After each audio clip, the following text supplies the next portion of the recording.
A Kentucky family is honoring the life of a young woman who became the victim of unthinkable violence. 4 years ago today, the body of 33-year-old Brittany Wilson was found dismembered in a freezer in LaRue County.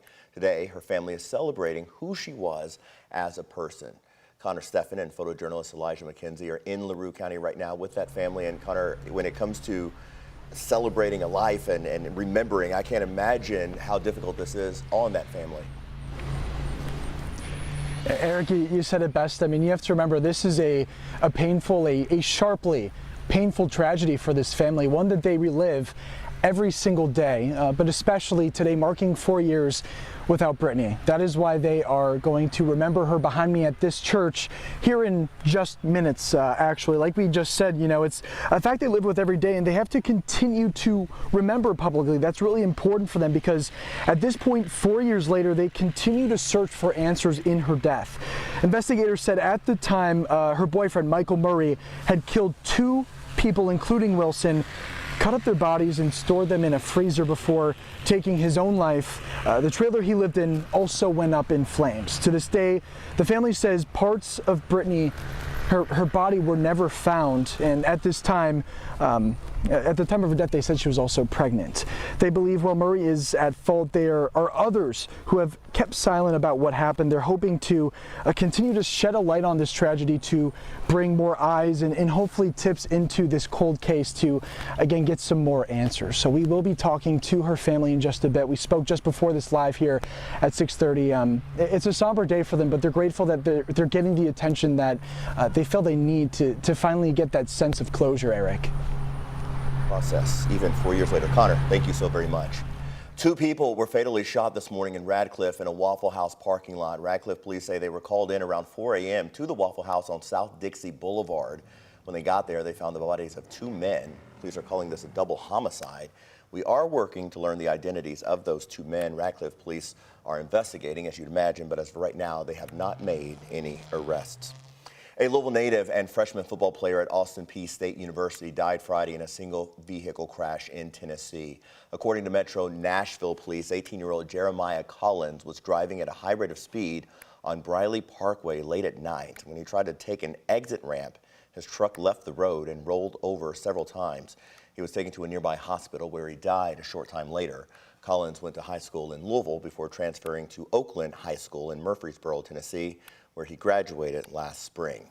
Scotty Walden, the head football coach at the university, said Jeremiah was an outstanding young man who brought an incredible attitude and energy every day. We grieve with the Collins family for their tragic loss and lift them up in prayer. School will be back in session before a lot of you know it, and the one thing at the top of many of your minds is making sure your little ones are healthy and ready to take on the new year. Community Action of Southern Indiana held its Minority Health Initiative Community Health Fair today. Students were able to get blood pressure checks, sports physicals, vaccinations, and wellness checks. Event organizers say today's event was about connecting families directly to health resources. We want to make our families self-sufficient, and by doing that is providing services like we're providing today. And I love this event because we don't just provide and hand you with a brochure. We don't just hand you a brochure. We want to be intentional in what we do by making sure we connect you to those resources. That the event also got some brand new backpacks and school supplies. And sticking with health, today Simmons College of Kentucky held its 2023 Simmons Fest and Health Equity Fair. Simmons Fest had several local vendors there, highlighting the wide variety of local businesses here in Louisville. And there were all sorts of activities for kids and families, and of course, plenty of food options. The school partnered with several healthcare organizations like Norton and U of L Health to make all of this happen. It was an effort to show the invaluable health resources in and around Louisville. It's important that we continue to pour back into our city, that we pour into our community, that we keep people connected to what we have right here. Whether we're talking about, again, our local businesses, whether we're talking about health equity disparities that we want to shore up, right? Whether we're talking about, again, access to education. Bonus here, any prospective Simmons College student could get face-to-face answers to all of their questions about the school's educational programs. Now, I said today was about health, and we mean that. The Russell neighborhood kicked off the weekend by celebrating the opening of Norton's new pediatric facility. It's the first dedicated pediatric office in the neighborhood. 3, 2, 1. There we go. So that was Norton's first patient, Don Spencer Jr., cutting the ribbon there. The new clinic is in the 7 Counties Services building on West Broadway. They plan to serve about 4,000 kids a year, from checkups to specialty care. One mother says it's convenient to have this facility close by in a neighborhood that really is an anchor to the West Louisville population. I think it's very benefit to our families and stuff like that, and it's wonderful, convenient, easy for me to get to. I don't have to rush with everything I have to do with my kids. And by working in the 7 Counties building, the two organizations can work together to address mental health care, especially in kids. You can start scheduling back-to-school physicals right now. A June study from the Centers for Disease Control and Prevention says about 60% of adults are taking at least one prescription medication, and 36% of adults report taking 3 or more prescription medications. Norton Healthcare's Dr. Christina Bright says patients were being overprescribed medications in the past because healthcare providers didn't have systems that communicated with each other.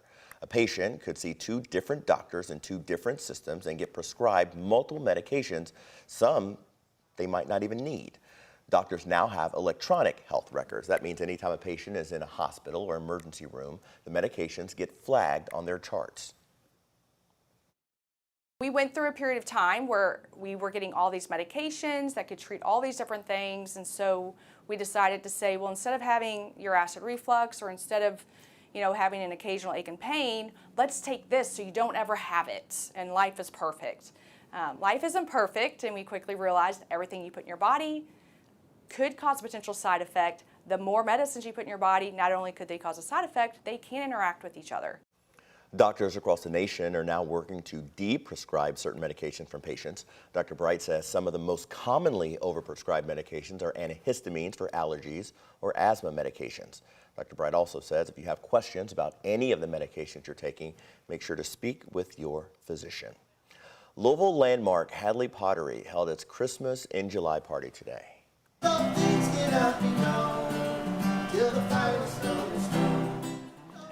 It's not really a party with a lot of little music, right? That's the Louisville Folk School jamming out at the party as the store unveiled its 2023 Christmas wear. Hadley says lots of familiar designs like snowmen and Christmas trees are coming back this year, but there are some new pieces to see. Great for kids. There's a Santa's milk mug and a Santa's cookies plate. So that's great if you have little ones at home, and they can have that every year. It's like starting a new tradition with Hadley.